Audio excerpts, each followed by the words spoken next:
మీరు గట్టిగా బుద్ధి చెప్పి గట్టిగా మరి వాళ్ళకు ఓట్లు వేయకుండా వాళ్ళ డిపాజిట్ గల్లంతు చేసేటట్టు తీర్పిస్తే సచ్చుకుంట దెబ్బకు దయ్యం దిగొచ్చి నెలకు 2,500 ఇచ్చే పరిస్థితి చాలా అవుతుంది.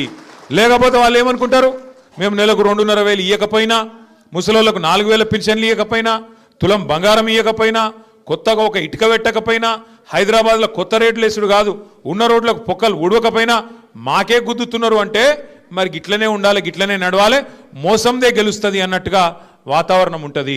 దయచేసి నేను మిమ్మల్ని కోరేది ఆలోచించమని చెప్పేది ఒకటే, ఈ ఎలక్షన్ వ్యక్తులకు మధ్యలో జరుగుతలేదు. ఈ ఎలక్షను ఒక మోసకారి కాంగ్రెస్ పార్టీకి నిజాయితీగా 10 ఏళ్ళు హైదరాబాద్ కోసం తెలంగాణ కోసం పనిచేసిన కేసీఆర్ గారి బీఆర్ఎస్ పార్టీకి జరుగుతున్నది తప్ప వ్యక్తుల మధ్యలో జరుగుతలేదు. ఇంకొక మాట కూడా మీరు ఆలోచన చేయాలని చెప్పి కూడా నేను మిమ్మల్ని కోరుతా ఉన్నా.